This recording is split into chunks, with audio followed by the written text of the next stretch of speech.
Hello guys, welcome back to again Anas की स्टोरी। आज फिर हम एक नई कहानी लेकर आपके सामने उपस्थित हैं।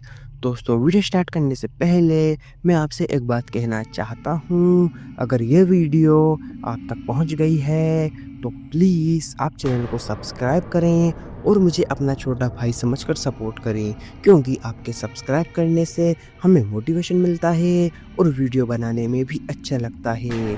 तो प्लीज़ आप लोग मुझे सपोर्ट करें।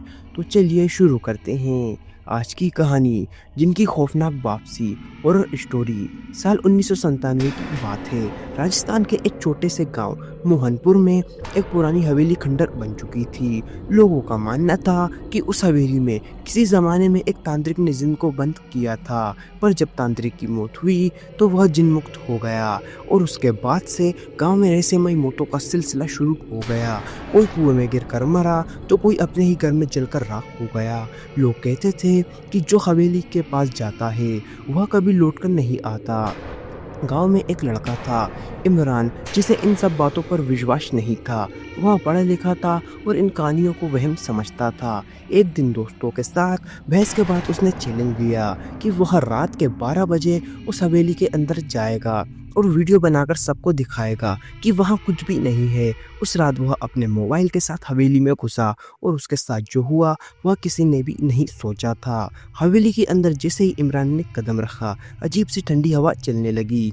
दीवारों से कुछ फुसफुसाने की आवाज़ें आने लगीं। एक कमरा ऐसा था जिसकी दीवारों पर अरबी भाषा में कुछ लिखा था और बीचों बीच एक राख से भरा लोहे का कटोरा रखा था।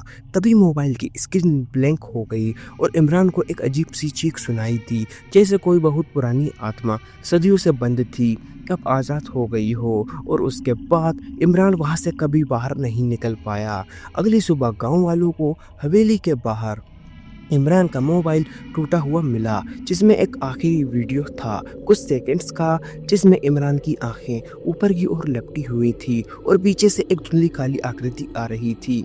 उसके बाद गाँव वालों ने पुलिस को बुलाया, लेकिन पुलिस भी उस हवेली के अंदर जाने से मना करने लगी। पुलिस भी उस हवेली के अंदर कदम रखने से पहले 100 बार सोच रही थी, क्योंकि सभी लोग उस हवेली में जाने से डरते थे। वो जगह सरकार द्वारा सील कर दी गई, लेकिन रात को वहाँ से अब भी किसी की अजीब, डरावनी और खौफनाक चीखें आज भी सुनाई देती हैं।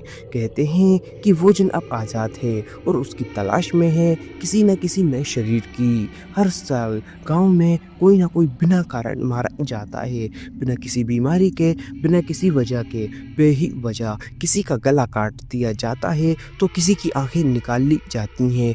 यह सब होता है सिर्फ अमावस की रात को, जब हवेली की खिड़की अपने आप खुलती है। आज तक कोई यह नहीं जान पाया कि वो जिन आखिर क्या चाहता है, लेकिन एक बात तो सबको पता है, अगर कोई उस हवेली की ओर जाता है तो वह कभी वापस लौटकर नहीं आता। आज तक किसी को गांव में यह पता नहीं चल सका कि वह जिन ऐसा क्यों कर रहा है। आखिर उसके इस खौफनाक मंजर के पीछे क्या कारण है? क्या किसी ने जिन के साथ अन्याय किया था, या फिर वहाँ पर कोई ऐसा हवन या पूजन या फिर अनुष्ठान हुआ हो जो अभी तक अधूरा रह गया है, और वही अपने अधूरेपन की प्यास को बुझाने के लिए लोगों की मौत का सहारा लेता है और अपनी अंदर की आग को खून की प्यास से बुझाता है। गांव वालों ने अब उस हवेली को यूं ही वीरान और खौफनाक छोड़ दिया है। कोई भी वहां जाने की हिम्मत नहीं करता। आज भी उस हवेली का खौफ यूं ही बरकरार है, क्योंकि लोगों का मानना है कि अगर कोई उसके हवेली के बारे में सोचेगा तो वह जिंदा वापस नहीं बच सकेगा। सपने में भी वह जिन आकर उनको मौत के घाट उतार देगा। यह कहानी केवल मनोरंजन के लिए है। इसका उद्देश्य किसी भी धार्मिक या सांस्कृतिक भावनाओं को ठेस पहुंचाना नहीं है। अंत में मिलता हूं आपको नेक्स्ट वीडियो में किसी नए टॉपिक के साथ। तब तक love you so much Anas की जनता। अगर आप लोगों के पास भी कोई डरावनी हॉरर स्टोरी है तो आप हमें इंस्टाग्राम पर DM करें। जय हिंद, जय भारत। अगर आपको वीडियो अच्छी लगी हो तो प्लीज़ वीडियो को लाइक करें और चैनल को भी सब्सक्राइब करके बेल नोटिफिकेशन को ऑल पर प्रेस कर दें। Thanks for your watching.